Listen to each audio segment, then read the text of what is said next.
We specifically look to invest into companies where this is space serving the needs of Earth. So there are real markets, there are real problems that the companies that we're invested into are providing solutions to, and therefore the time to be able to make these companies profitable and valuable is much shortened. Welcome to the Money Maze podcast. If this is your first time joining us, I'm the host, Simon Brewer. For those out there who remember Star Trek, those opening lines, space, the final frontier, these are the voyages of the Starship Enterprise, its mission to boldly go where no man has gone before. Well, with the films Star Trek and Star Wars, Alien, Interstellar, Apollo 13, all offering tantalising glimpses of the future, it's actually here now. Science fiction is science fact. Now, the World Economic Forum and McKinsey predict that the space sector will reach a value of 1.8 trillion. That's only 1 decade ahead as we record here on a sunny London in January 2025. And our guest today is CEO of the world's first listed space tech fund and a leading global space investor. But with your feet firmly on the ground here sitting opposite me, Mark Boggett, welcome to the Money Maze podcast. Hello, thank you for inviting me on, and what an introduction. Well, we also want to welcome a co-interviewer today, Nick Feingold. Now, Nick was our second guest back in April 2020. Difficult to believe, nearly 5 years ago. It was recorded remotely in COVID, and I went back earlier this week and I re-listened to it, Nick, because you caused great laughter with listeners when I asked you about going into the city and your choice of degree, and you said a third-class degree in Techstars from the University of Manchester Science Technology, where I partied hard and worked little, wasn't necessarily the best preparation. Now, you've had a great career in finance from Wood Mac, County NatWest, Deutsche Bank, and then creating and building and selling your own equity business. And for the last decade, you've been building Curation Group, which advises companies, showcases underexposed equity stories, and has an investor membership, which I pay the fee to be part of, where lots of innovative and smart thinking happens. Seemed like a good chance to have you here today to join us for a chat about the ultimate new frontier. Welcome, Nick. Thanks, Simon. It's the first time ever in my life where I've been on a show or been on any kind of podcast and people have actually invited me back. So it's a bit of a landmark for me. So I'd just like to thank you for the opportunity of a second fly past. Great. Well, look, the aim today is to explore what is going on in the world of space, what's happening right now, and where there is money to be made. So, Mark, I'm going to start with you because you did a degree in accountancy, a master's in economics, and then went to the city as an analyst. But just transport us of your orbit through that galaxy of Williams de Breau, Brewin Dolphin, and venture capital before Seraphim. I started in the city in 1995, which was really just the start of the technology boom. So as one of the younger members of the team, I was immediately focused on the technology area and became immediately hooked on these types of businesses. You know, in my first period of time at Williams de Breau, we were focused on things like, what is mobile phone penetration going to get to? And people were thinking 25% was going to be like way too far. So that's really where I started. A lot of focus on technology stocks in the US and US IPOs. In the second half of the 90s, really sort of focused my attention on venture capital and the guys who are sort of sat on the other side of the table who are not investing into shares, buying and selling share prices. They're making investments into companies and joining the boards of those businesses. So as I became more and more exposed to IPOs, I became more and more interested in venture capital and looked to move my career into venture capital in the year 2001. Ultimately ended up in a company called YFM Equity Partners, where over a number of years I reached the stage of being a main board director. That organisation is famous for its 2 venture capital trusts, British Smaller Companies 1 and British Smaller Companies 2. And you can see there the link as to why I've chosen to go down the route with a listed vehicle for Seraphim Space Investment Trust. I don't think anyone doubts the size of the market in terms of the one that you alluded to earlier and the work that McKinsey had done. I think 1.8 trillion was the number you used, Simon. We're seeing rocket launches accelerate in number. We're seeing the price of those launches starting to collapse.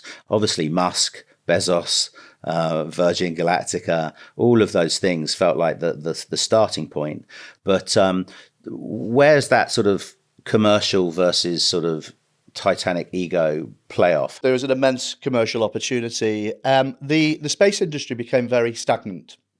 And it was largely because the customer was the government. Contracts were awarded to companies on a cost-plus basis.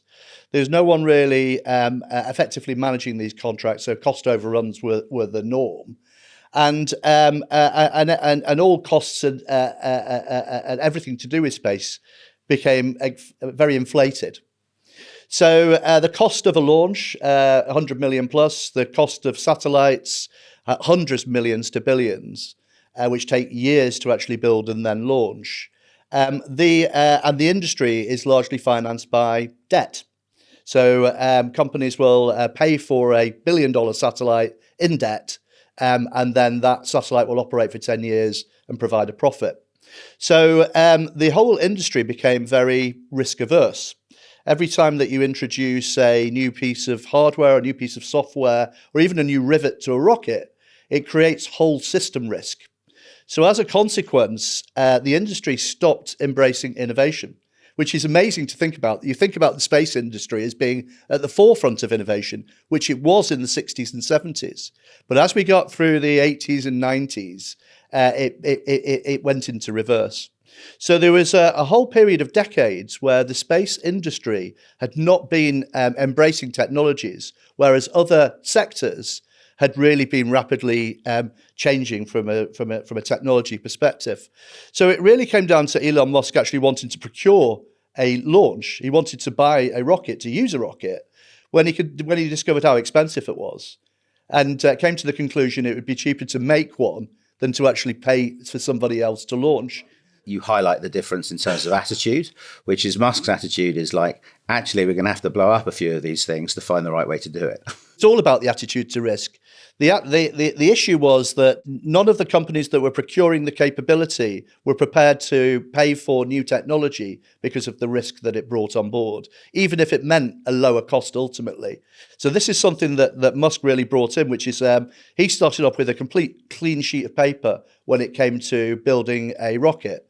So things like 3D printed components were a sort of core feature of SpaceX. That's the exact opposite of anybody else in the launch market would never consider. So they were able to rapidly take costs out of the system. So this first happened in the launch market, but then very quickly started to occur in the satellite industry as well. So satellites were being developed, and this is really ultimately what brought myself and Seraphim into this market, was a recognition that there was also a revolution going on in the satellite industry. So new companies were making satellites, but taking components from adjacent industries and making satellites smaller, lighter, cheaper, but more effective. So a satellite that cost $1 million would have more functionality than a satellite that cost $100 million. So, but the difference there is that for the same amount of money, you can put up a constellation of 100 satellites rather than one satellite. And that is the game changer, the ability to be able to put up large constellations and what that ultimately means for collecting data or being able to provide communication services. And am I right in saying Musk Starlink has put up 7,000 satellites? It's about that right now. Yeah. We're going to come back to that. The other observation that I read in that report was that, and I quote, we're on the cusp of the super heavy rocket era. Just help me understand, what does that really mean? The Falcon 9 has really been the workhorse that's completely revolutionized launch around the world. It's revolutionized it in terms of cost because of its reusability, but also through cadence. There's almost a launch a day now, whereas there would have been launch a month just a few years back. So the market has changed completely. What you're referring to there is another SpaceX initiative, which is their new rocket called Starship. So this is the biggest rocket ever launched. It's also reusable, and it takes 100 tons, 100 people into orbit. And the reason why this is the dawn of a new era, we're here in January. They're just about to do their 7th test of this rocket, and it's expected to come into production this year and be commercially available. Why that really counts is it's going to, and we estimate this at this stage, about half the cost of sending a kilo into space. So this is another significant change to the economics of operating in space. But the other thing is, because of the size, you can actually put up large constellations in a single launch. Now, again, that is game-changing for the areas that we're focused on. And then the next thing is that you can obviously take more into space. So this heralds a new era of building infrastructure in space. So these are things like cell towers in space, data centers in space, manufacturing in space. And we'll come on and talk about that in some more detail, but this is a whole new area of growth that we're focused on. And it's really going to be driven by this new mega launch era that we're on the cusp of right now. Just give us that 5,000 feet overview of the business. Sure. So Seraphim organization has three parts. We have an accelerator business that identifies and works with pre-seed and seed stage space companies from around the world. It's a 3-month program. 10 companies go into that program twice a year. And those companies then engage with the market through our network and then are introduced to other investors who syndicate and invest into those companies. So we support the growth of this large scale of companies. About 80% of those companies get funded, and we've been doing this since 2018. Those companies, there's more than 100 companies that have gone through the program now, and they've raised $660 million to finance the next stages of their growth. We've then got private venture funds that invest in seed and Series A, so the really early stage, highest risk end of the market. Again, we do that globally, but we cherry pick the best deals that are coming through the accelerator, but we also invest in other companies that come through our deal flow. And then we've got our growth fund, which is the Seraphim Space Investment Trust. That focuses on later stage space opportunities globally. And in the parlance of venture community, we invest in B rounds and C rounds and D rounds and E rounds. So typically for the listed trust, we'll invest into companies once the technology risk has been removed. So they've already got satellites in orbit and most of the technology risk have been removed. They've typically got some initial revenues, but we're investing into the scale up and operationalization of that business. Yeah, just a quick interjection in terms of I run this investment club for high net worth individuals or sophisticated investors. Most of us are pushing on 60. If I was to invest in some of the private stuff that you do, will I still be alive but before I see a return? It might surprise you to hear this, and obviously the past is no necessarily a guide for the future. But our first investment fund, we invested into 20 companies and we returned all of the capital over a 5-year period, providing a 3x return to our investors over that period. So we specifically look to invest into companies where this is space serving the needs of Earth.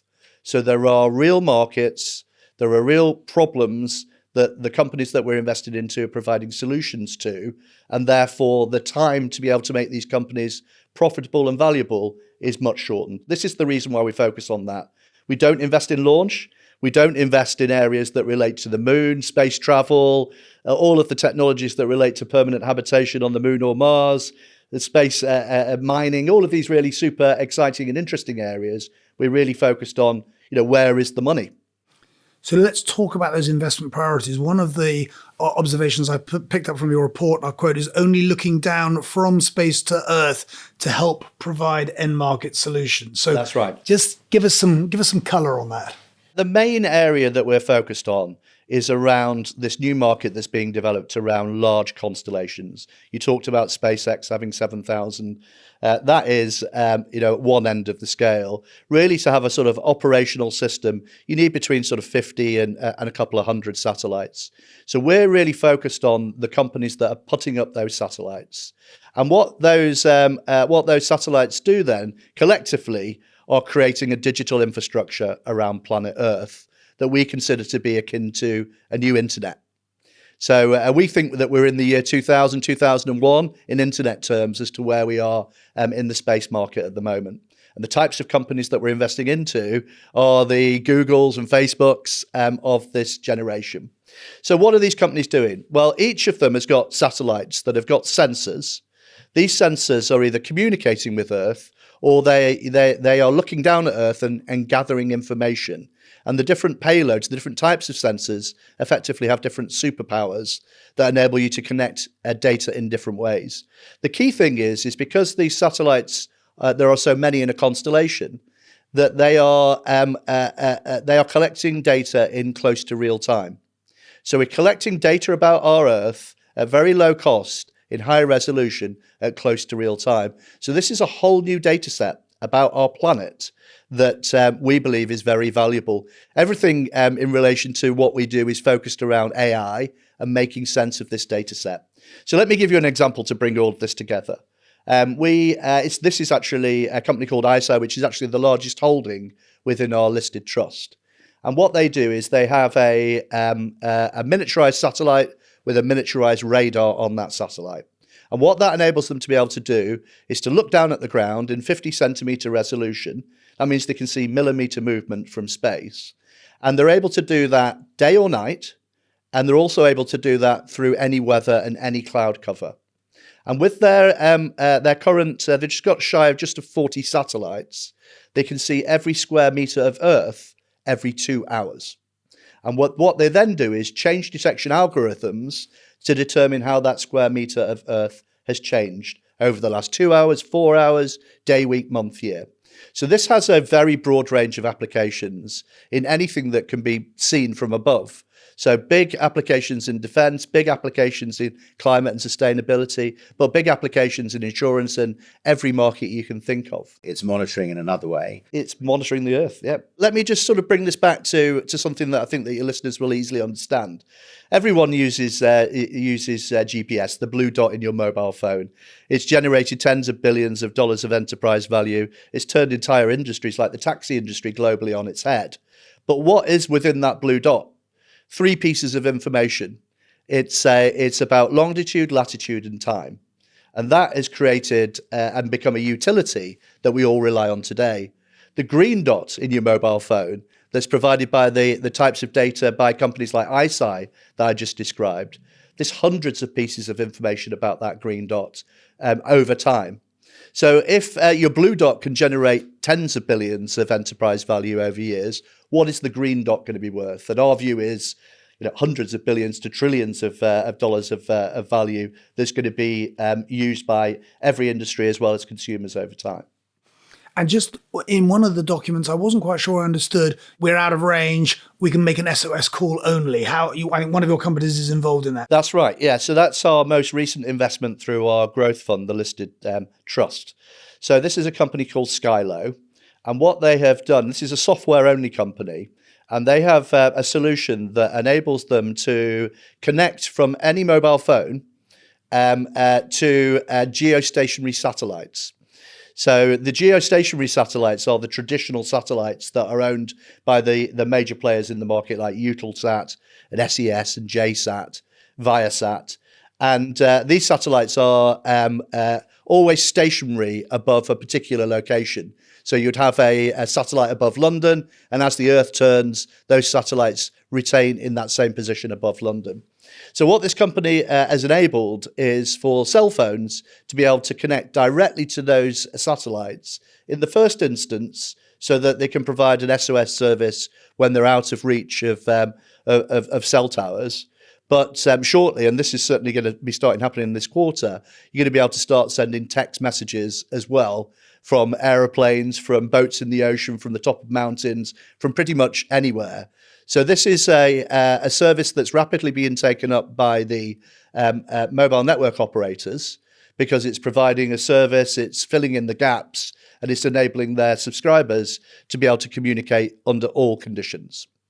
So it's a huge growth market, but it's actually, interestingly, leveraging the traditional telecommunications market by the traditional SATCOM players. So this, of course, begs the question of, in the investment parlance, sourcing ideas. How do you find these companies and themes? So we put a lot of effort in to do that, as you might imagine. So So just to sort of put this into context, to help people sort of understand how big this market actually is, we receive between 100 and 200 investment opportunities per month, all of them space-related private companies raising money. And we've qualified that is more than 75% of all of the space deal flow globally. And this provides us with an information advantage because we're getting to see, well, during the course of the last decade, we've seen 10,000 companies, and we're then able to identify what is cutting edge, where are those companies, and how do they compare against their competitors in terms of capability, in terms of traction, in terms of IP, in terms of valuation. So this is one of the things that we work very hard to maintain. So where do all these deals come from? Well, first of all, we do a lot of thought leadership.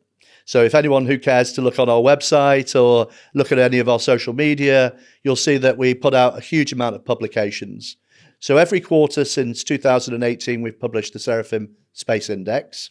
That's a quarterly review of global investment into the space domain. Our other main publication is the space map.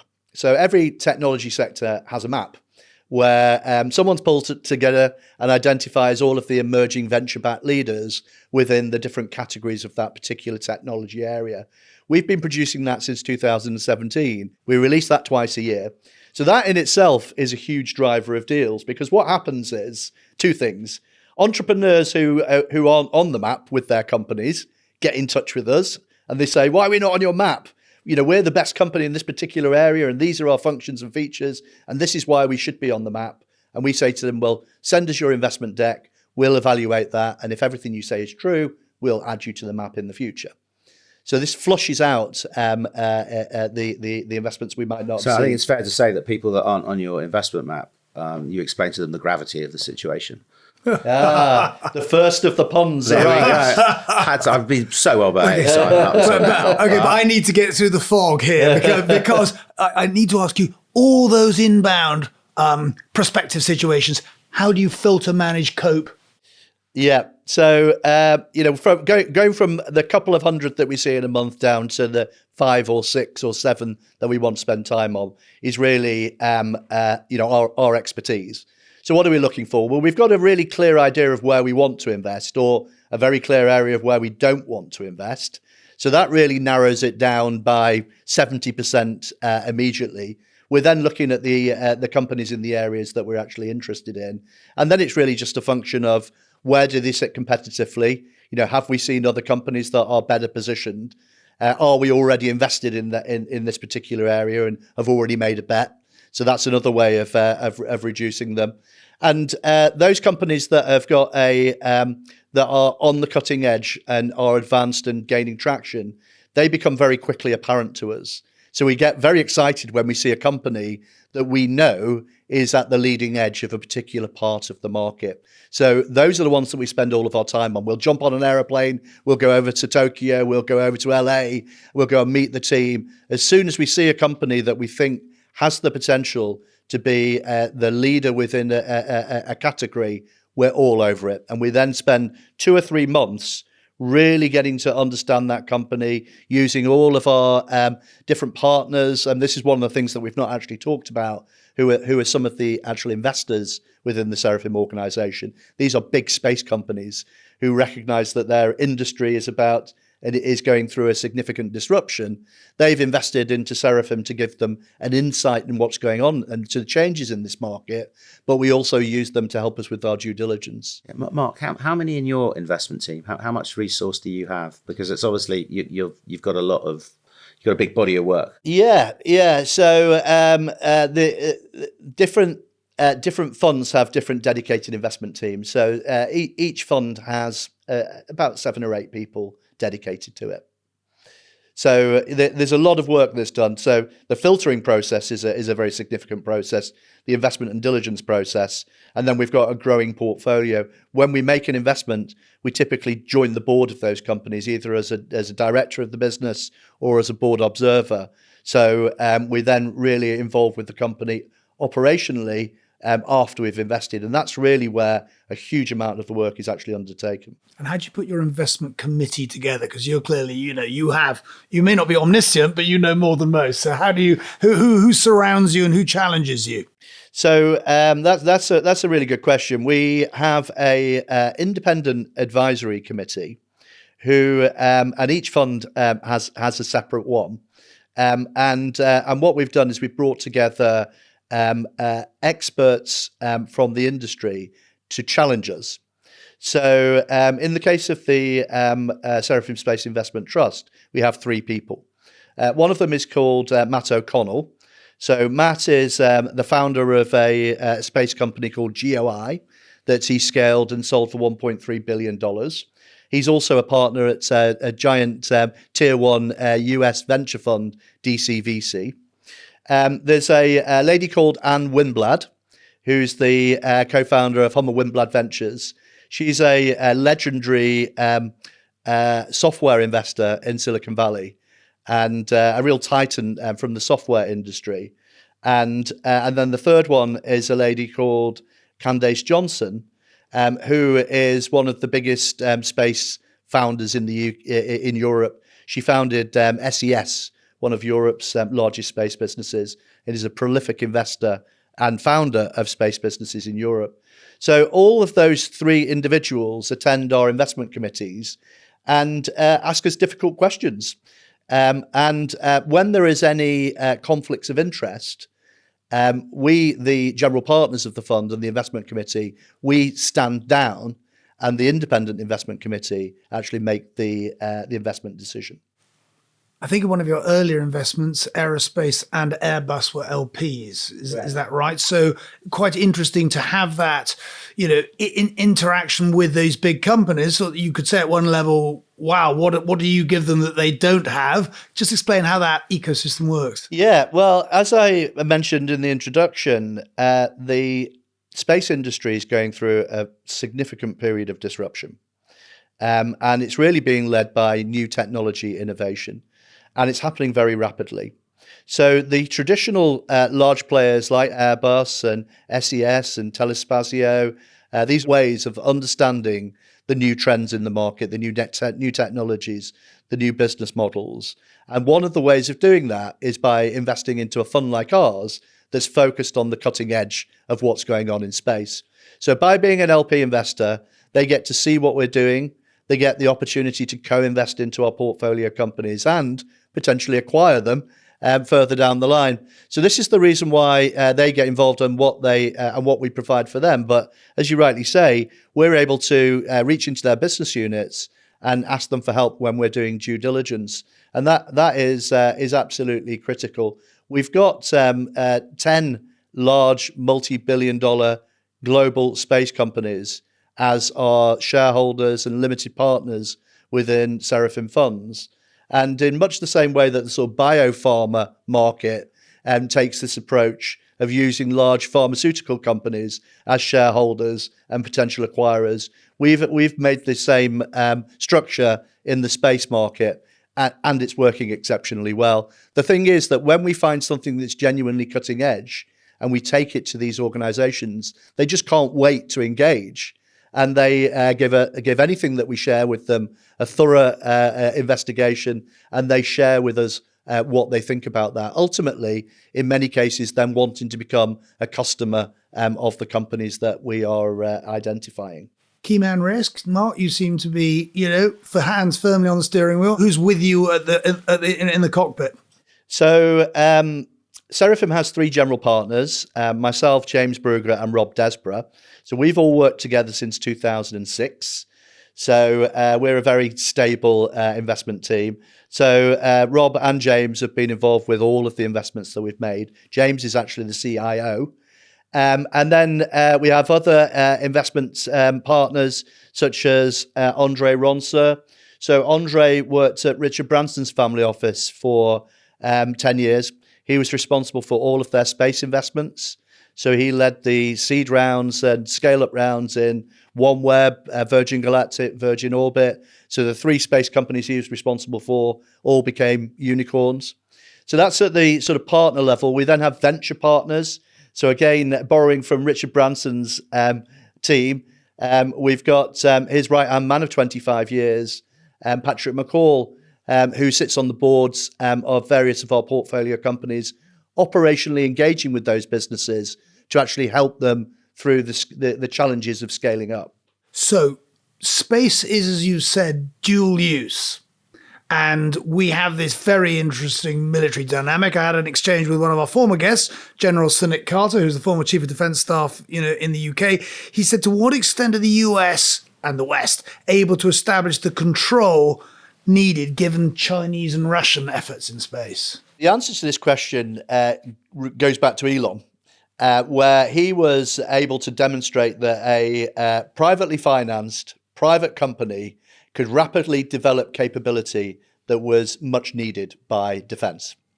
So as a consequence of that experience, the US defense organization has become much more open to engaging with early stage companies that have got leading cutting edge technology solutions.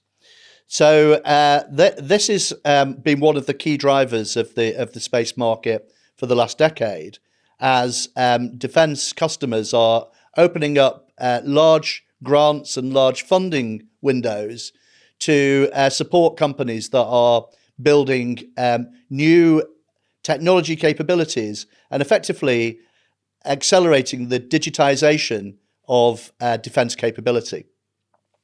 So a range of things have actually happened to accelerate that. So the Ukraine war, for example. So the Ukraine didn't have any of their own satellites when Russia invaded, but they rapidly needed to access capability from space, and they turned to private commercial companies to get the capability that they were looking for. So over the shoulders of the Ukrainians was the rest of the allies, who were then witnessing the capability that the Ukraine government were buying off the shelf from the commercial market. And that led to a new realization that they too must embrace this technology. If it's freely available on the open commercial market, that means that their enemies can procure this same technology.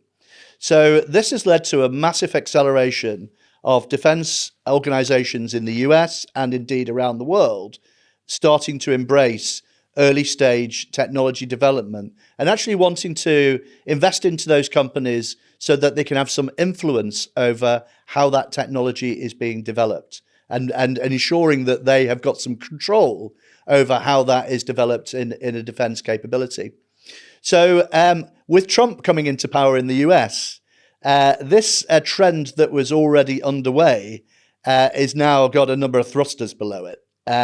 Because both the US and Europe are now really looking at developing their defense capability. There's a recognition there's been an underinvestment in defense, underinvestment in the digitization of capability, and now that is being addressed. So from defense spending, space is at the tip of the spear because the solutions that are available are relatively low cost, but very high impact. So this is one of the key drivers that's really driving everything that we're doing at the moment, because virtually every company we invest into is dual use. They have a defense application, they have a commercial application. Now, the vast majority of the companies we invest into, the teams, don't see themselves as defense-related companies. They're insurance companies, they're climate companies, they're oil and gas companies, they're logistic companies. But right now, the biggest procurer in the market is defense. It's a technology that, very simply put, is migrating from nice to have yeah. for both, for corporate purposes and a governmental level as well. Interesting. General Carter, just going back to him, said, we have talked about 3 domains in military activity, maritime, land and air. We now talk about 5, adding space and cyber. So, but are we pitting privates against governments in all of this? Well, I think it's more of a sort of efficient use of government resources, our taxes. If they can use contracts that they make available to private companies to enable them to procure the technologies that they need, they can then access the capability that they require at a fraction of the cost of developing it themselves. So there is more R&D dollars available commercially than any government could afford. So this is a way of being able to tap into the capabilities that they need at a lower cost, but also enables them to be able to keep more closely on the cutting edge. Traditional procurement processes for defence are very long and very conservative. And that rules out most of the companies that provide the latest cutting edge technology solutions that they really need. So led by the US, but defence organisations all around the world have now come to the recognition that if they just continued with their traditional procurement processes, they'll rule out buying all of the solutions that they actually need. So there's been a massive disruption, and that is now accelerating, thank you to the new president coming in the US. I'm just interested in getting to know a little bit more about the trust and the public versus private investment ratio that sits within it. You know, what is the portion of public companies to private companies in the trust is question number one. So we've got 23 companies in total, 4 of them are public companies. And the rest private. And in amongst the private, is there one where you get out of bed each day and go, ooh, that's going to be a 10-bagger? There are several of those companies within the portfolio. And this is one of the reasons why I sleep at night, given our huge discount that we're subjected to at the moment, because I have confidence that at some point in the future, performance will come through by one or more of those companies. But we have carefully identified emerging category leaders in a diverse range of different parts of the space market, and we've then backed those businesses. Each of those businesses have got giant addressable markets, but that they have a position of leadership within those markets, intellectual property, traction, and a large opportunity. They're still early in that stage, though. One of the things that you might find useful would be for me to just give a statement of where the portfolio is at the moment and what's gone on during the course of the last year, and then perhaps we can drill down into some of the underlying companies. During the course of the last year, the portfolio raised $900 million in funding. So to put that into perspective, that's about 10% of all of the investment globally in the space domain has gone into our portfolio. So you mean the underlying companies in your portfolio raised a short $1 billion? Because the investment trust value is 250 million pounds? 222 million. Yeah. We've got 23 companies. The top 10 companies that account for about 75% of the total value of the fund. Last year, they grew their revenues on average at 71%. So if you did that on a NAV-weighted basis, it's closer to 200%. 60% of the portfolio as measured by NAV is now EBITDA positive, or they've raised sufficient funds to reach EBITDA positive without requiring any more capital. So a year earlier, that percentage was 2%. So what is happening is that this portfolio is growing rapidly and is just reaching maturity at the moment. So our most advanced companies have revenues in the order of $50 to $200 million, with a sort of enterprise value at about $1 billion. And we believe that these companies will grow those revenues into billions of dollars over the years ahead. And we believe that these companies have the capability of growing their enterprise values into tens of billions of dollars over the years ahead. And in the last couple of quarters, we had our first company in the portfolio that reached an enterprise value of $10 billion. So we're demonstrating that can happen. And of the private section of the portfolio, how many of those companies would you hope might float on the stock market in the next 2 to 3 years? There are 5 companies currently in the portfolio that are planning for their IPO. We IPO'd a company a couple of quarters ago called Astroscale on the Tokyo Stock Exchange. Yeah, and the reason I asked that, and the reason that I asked the original question is I think you look at the investment trust structures, that there's, in my mind, there's a problem with capital markets in Britain and the way that companies tell their story. I don't think it's specific to your company, but what we're really talking about is a discount on a discount. Because actually the discount to NAV is one thing, but if you've got companies in the portfolio that haven't been marked up yet, if you see what I mean, then the discount is even greater than it may appear to be. No, I mean, I think that's a reasonable way of looking at it. Because these companies are private and because they are frequently raising capital, they are valued at the price of the most recent round in most cases. So, that is reflective of some future value of the business as new money comes in. They're reflecting where the business is today and what's happening in the near term. But I would agree with you that those valuations would be conservative.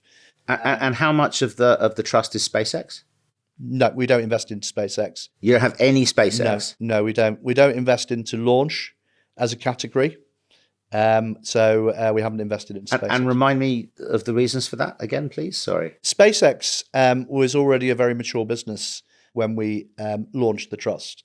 So it was sort of beyond the scope of the scale of the businesses that we invest into at that time. And then on top of that, we don't invest into launch businesses. Got it.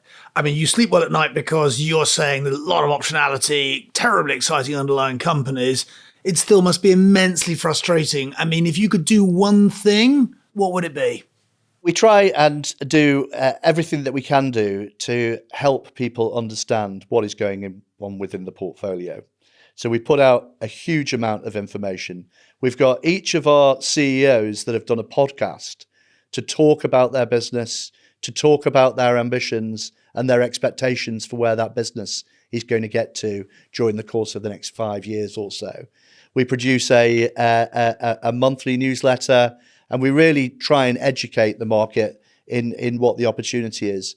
The reason for sleeping well at night is because the entire sector is sat on a big discount. I know it's not specific to Seraphim, it's not specific to space. One of the things that allows me to sleep at night is the fact that we've got multiple companies that can, if things go right for those businesses, can individually return the fund.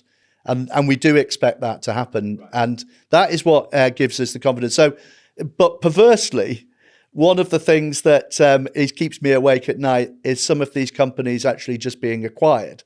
So I've got certain companies in the portfolio that if they were acquired tomorrow at 3x their current valuation, I'm sure all of our shareholders would be absolutely delighted. But I would not be drinking champagne, I'd be drinking beer, because those are the companies that we're expecting to deliver tens of returns over the next decade. This is the reason why we chose an investment structure for the investment trust, because of its evergreen structure. It allows us to be able to take positions and maintain them over a long period of time. What's the breakdown in terms of the retail component versus the institutional component? Retail accounts for about 15%, something of that order. 15%. That's sort of super interesting to me as well, because I feel that is an area of the market that a lot of UK public companies neglect, is the retail component. How do you talk to those guys? I mean, do they just show up on the share register, or is it again as a result of this campaign of doing podcasts and media? And we do a lot on social media, so we really try and target retail investors on social media, trying to help them understand the story of space and why they should be interested. We put out the newsletter, the monthly report. We try and provide as much sort of educational material as we can. We speak at platforms where they're available. Particularly the big platforms like Hargreaves and AJ Bell, where opportunities sort of allow us to be able to reach out to that type of community. Are the press interested in what you're doing? Yeah, if you type our name into Google, you'll see that we're in the press. Monthly, if not weekly. We're in the Times this week. So we're just frequently referenced. Whenever there's anything going on in space anywhere in the world, the press call me up for comment. So this is an area that people are genuinely interested in.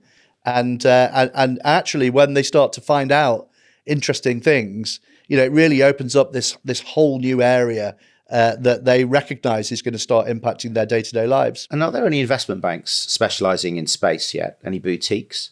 No, it's now become, space is really becoming its own category for investment, like sort of cyber, climate. Space is sort of on the cusp of becoming its own category. But all of the big investment banks have now got teams that are they've now got at least one space person in.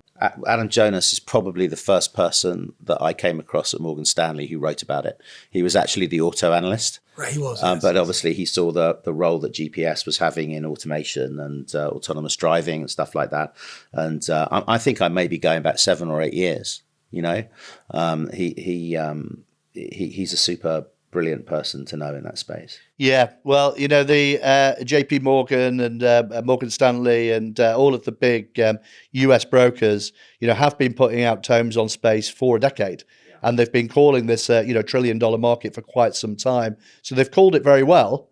And of course, quite a number of companies came to the market via SPACs, and a number of those were space companies. So, this is an area that the investment banks are, really interested on. This is the reason why Seraphim Space Investment Trust PLC has got, 2 amazing brokers. We've got JP Morgan, we've got Deutsche Bank as our dual brokers. They really believe in the in sort of 10-year outlook for this sector. You were the 3rd best performing investment trust last year. So there was some recognition, notwithstanding the fact the UK has a dysfunctional investment trust market, or, as Warren Buffett has reminded us, buy cheap and stay patient, because there's lots of value in the investment trust sector overall. I want to move on towards a couple of things that we haven't covered, and that's that although it's not on your investment dashboard, can you look at and give us a glimpse of what we might expect to see? And I'm thinking of tourism, space mining, biopharma.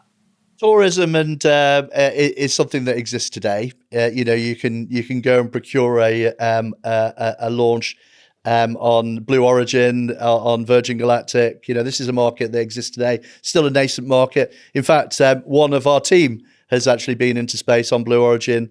One of the members of our investment committee, independent investment committee for our private venture fund, Dylan Taylor, went into space. So this is a market that is available right now. It's going to be driven by cost, but exists today.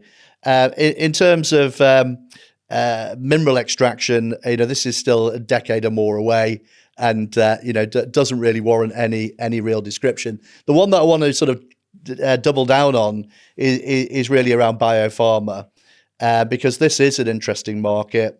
And it's one that we're really focused on, and one that we think is going to have a global impact during the course of the next 5 to 10 years. So let me sort of take a step back to explain where we are in this opportunity. So for the last 30 years, the International Space Station has had people permanently resident on it, and they fill their time with doing scientific experiments. Some of them for longer than they want to be there. Yes, absolutely. So what they're doing with a lot of their time is scientific experiments. And what has been proven during the course of the last 30 years is that in the zero gravity environment, every protein and every molecule behaves differently. So what that ultimately means is that when you undertake scientific experiments, you get different outcomes to those that you would get down here on Earth. Now, because the ISS is only really a very small environment, what they're able to do are ad hoc experiments. And it then takes years to move to the sort of next stage of those experiments. What we're now moving towards is having commercially available space stations where companies can pay to be a tenant so that they can permanently look to develop capability. So we believe that during the course of the next 5 years, there's going to become a huge focus around this from the biopharma market, who are going to be taking existing drugs and looking at new ways of developing those drugs. So, for example, drugs that are not injectable currently and need to be provided to patients via a drip. They in space can be reconstituted in order to make them injectable opening up new markets for existing drugs. Simply put, there are just things you can do in space which you just can't do in a laboratory on Earth. Correct. And some of the companies we've invested in have got some really interesting IP. Mark, one of the areas I'm super interested in relation to financial markets is insurance and trading, which is, funnily enough, only this week, Simon, there was, I think, an Arctic freeze and the natural gas price went up 20%. Obviously, latency, speed to market of that sort of type of information. Have you invested in any companies that are interested in using the data that your satellites or the data that companies in your portfolio are providing for trading or insurance purposes? Yeah. So we've invested into a range of companies that is the sort of central focus. So we've got 2 companies in the portfolio that focus on weather. So Aspire Global has more than 100 satellites in space that collect very detailed weather data. And the idea there is the more data that you collect about weather, the more capability you have by applying AI to get accurate weather forecasts, something that we all suffer from. We have another company called Tomorrow.io that is likewise focused on the weather market. And what they are focused on is hyperlocal weather. What is going to happen where we are in the next 1 to 5 hours, and to do that accurately and to have that as part of the operational systems of corporate clients, so that weather data is actually part of their decision-making tools, where that can be automated as a result of sudden changes in weather. I mean, think about it. I would like to start this company, by the way, which is the hyperlocal weather, and actually you start to sell umbrellas where you know it's going to rain in an hour time, and then you can move across different areas. It is almost like that for retailers. It's called Tomorrow.io, growing very, very quickly, because operationalizing weather is very challenging to do. Weather's a giant addressable market, but they're still limited by the capability of the data source. Well, the cocoa price, right, in terms of long-range forecast as well as short-term forecast in terms of crop failures. Yep. The insurance industry, hurricanes, financial markets. Absolutely. Freezes cause natural gas prices and energy prices to move. I mean, any kind of information advantage in that space, and that's billions in one trade, not billions in a company. Our largest company, ISI, one of the biggest customers is insurance. I talked about how they use radar to be able to look at every square meter of Earth every couple of hours in very high resolution. They're particularly focused on applying that for insurance cases around extreme client-induced weather events. Right. So if you think about a flood, what they're able to do during a flood is they're able to look at the perimeter of the flood in close to real time, the depth of the flood water, the speed of the flood water, the cars and houses and buildings that are subject to that flood, so that when the insurance company comes to receive a claim, this data is a source of truth.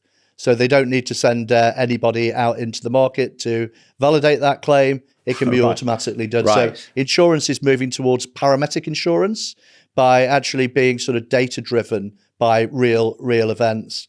We have another portfolio company, Planet Watchers, that's focused around crop insurance. So they're focused on the US crop insurance market, and the US is subject to tornadoes and hurricanes and fires and floods. And what they do at scale is they automatically identify on a per field basis which fields have been subject. And they can go as far as identifying from space as to whether the crops are recoverable or not, and that is then used to sort of automate the insurance process. And any hedge funds rearing their head in, excuse the pun, in this space? Yeah, hedge funds have been a very early user of this space data, but they are a tiny market. Where they are not a big customer. They get a lot of value from using the data, but in terms of the companies that we're backing, they're not big customers. Insurance companies are big customers, governments are big customers, and the rest of the commercial market is really where they're aiming at. Space junk. There's already a bit of a mess up there. Any companies in the portfolio dealing with that issue? Yeah, well, we've recognised from when we first set up Seraphim 10 years ago that we're part of the problem. We're financing the build out of these constellations. So from day one, we've also invested into the solution to those problems to address space junk. So space junk isn't really a problem today, but it will be a problem if it's left unchecked. Right, with the thousands of launches due up. The number of satellites that are going into space is exponentially bigger than ever before. So we've invested into a range of companies. So the one that I'm most excited about is one called Leo Labs. It's one of our larger holdings. They use ground-based radars to be able to look up into space, to be able to identify an object from 1,000 kilometers away that's the size of a 2p piece. That 2p piece is flying around our planet at 17,000 miles per hour. And what they're able to do is to look at all of those 2p pieces in real time and put them into a dynamic database. They make that dynamic database then available to the operators of satellites so that they can autonomously move those satellites in the event that they're on a collision course for a piece of debris. So they are the biggest player in the market. They already are contracted for more than 75% of the satellites that are operated in orbit. And effectively, it's like a Google Maps for space. If you want to launch into space, you need to use their data set to understand where's the safest route into space at the safest time. As a regulator, and this is one of the areas that the regulators are really focused on, the regulators previously just didn't have the data set to help them regulate effectively. Now they can by using this data set. So last year was the first year, for example, that a regulator fined a satellite operator for not removing their satellite from space within the defined time period. The decommissioning of satellites. The decommissioning of satellites. The US is leading the way on this. So the previous rules around decommissioning of satellites was 25 years, which was really just a fudge. Based on the average height that you would put a satellite operationally into space, the gravitational pull of the Earth would, on average, pull it to the Earth, where it would in a 25-year period, where it would break up in the atmosphere. So that was what the rules were set at. Now that we're actually putting up much larger constellations much quicker, the US in the last year has moved that to a 5-year period. So that means that now, after the period of time that the satellites are no longer operational, they've broken down, or they've reached the end of their economic life, they have a 5-year period to remove those satellites. So this has created... How do you do that? ...a new market. So they couldn't introduce these laws until such a time as there were companies that were out there being able to sort of provide that service. So we have another company called Astroscale. They're the largest player globally in the market. They actually IPO'd on the Tokyo Stock Exchange a couple of quarters ago. Company's valued about $1 billion. And what they do is they are commissioned to remove debris from space. So they have a vehicle in space to remove debris. They're the largest player, and they are contracted by governments around the world. And that's a sort of first example of the types of companies that now the regulators will require that before they will give a launch license, that the operator must have a contract with a company like Astroscale, or they must have an insurance product that would then contract with a company like Astroscale, so they can fulfill the obligations to remove the satellite by the end of that period. All sounds very Western-centric. If you are in India or China sending up a satellite, who regulates you? Who owns space? Right, would be another interesting question, because even in today's FT, I see there's an article today saying that they are selling off like the equivalent of 3G and 4G bandwidth spectrum in space. Yeah. So I know there's a lot to answer there, but yeah, well, I mean, I think the first thing is that the regulation of telecommunications in space works really very well. It's managed by the ITU, and each country has the airspace above them. And for the spectrum rights for that. So this is around the geospatial satellites that sit in an orbit where whenever the Earth turns, the satellites retain in that position, so it remains above London, for example. So that is a market that has been operational for 50 years and is very well adhered to by all of the players globally. So we have a working model that is out there and has worked for decades. So there's real confidence that this is a market that can be regulated, but regulation is something that is still for the types of businesses that we're investing into that are Earth observation, they're collecting data about all of the planet at any one point in time. This is really very much regulated on a per country basis. So, for example, in the US has to give a license to any operators that are collecting radar data about the US continent. So unless you've got this license, you can't sell this data or services related to that data in the US. However, if that company happens to be based in Germany, the US regulation has no reach. So all of the data that you require about the US in that format is readily available if you look outside the market. So there are challenges to how this is going to be commercially regulated in the years ahead, but there is a scope and belief that this can effectively be done. And Star Wars is a thing. I mean, yes. I should imagine that the defense side of this equation works a little less well when it comes to regulation and a space arms race. Yep, there is a trend of countries creating space forces led by the US, and the UK has done the same. So space is really now very much a sort of militarized zone. GPS being one of the sort of key elements that these defense organizations want to protect. Previously, if we roll back the years, it would have been the naval fleets. Now it's the capabilities in space that provide that capability that they're looking to protect. What is clear to me is that this is not going to be the last conversation on the Money Race podcast about space, for sure. But we are going to move to 5 closing questions we like to ask our guests, pithy and focused. British astronaut Tim Peake said, space triggers the innate curiosity in us about what's out there, where we came from, and the possibilities those answers can bring. What fascinates you most about space? So Earth has got some giant problems as a consequence of climate change. And I truly believe that space is going to help save some of these problems and save humanity. So I believe that things like solar farms in space delivering clean energy back to Earth are going to become a reality during the course of the next decade or so. And this is one of the things that truly excites me. It excites me as an investor, and it excites me as a citizen of Earth to find ways to move away from fossil-based fuels. What do you wish you knew 25 years ago? I wish I knew a way of evaluating management teams, because the only thing that goes wrong is people. It's very rarely a technology or a market issue that leads to us not being able to scale a business. It's about people and egos and emotions. So this is an area that we continue to work on, but it's the area that we continue to get wrong. So that would be an area that I'd love to know more about 25 years ago.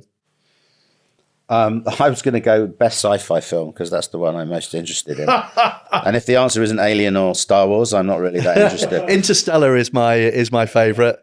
Yeah, you've got to watch it about 3 times to work out what's gone on. But I absolutely love that film. What frustrates you most about the investment business?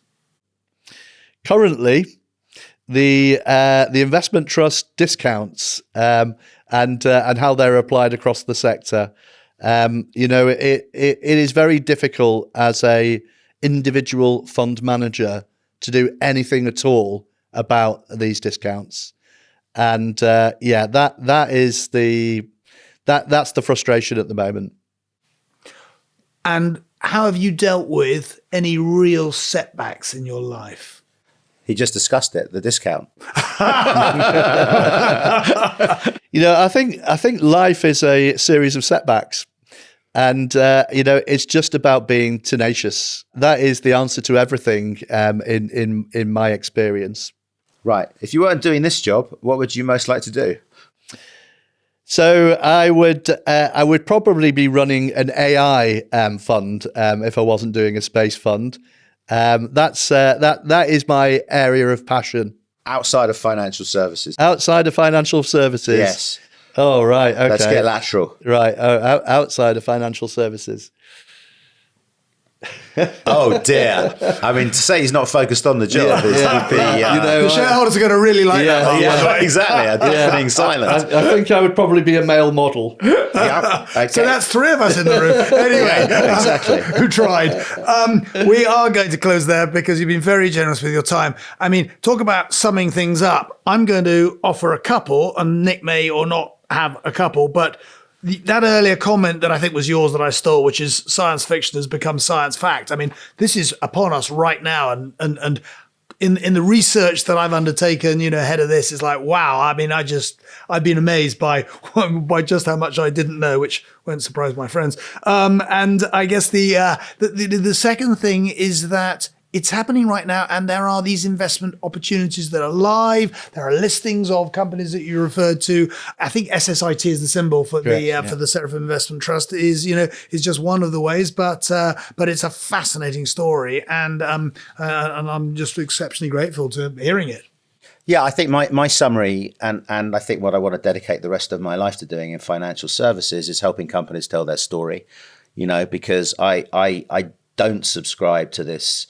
There's nothing we can do about it. I do understand that you are in a broken system for which you are entirely not responsible. But I also equally understand and concur with Simon that the story of space is a pretty fascinating one. It's one that fascinated us as children. And we live in an attention-driven economy. And I see, when I see Elon Musk talking directly to retail America, saying that he'll populate the world with robots and millions of people coming out to buy his shares, for whatever reason, whether you think it's fundamentally cheap or not. When I see millions of people buying Bitcoin that in some regards may be valueless, we live in an attention-driven economy. And the price that UK corporates and corporates around the world in the era of the Magnificent Seven are paying for not really understanding the creative aspects of how to get the story across is, I think, one of the reasons for the discount. I think the story from our perspective, to make it easy for people to understand, is that everyone's familiar with what SpaceX is doing. It's on the front page of the news all of the time.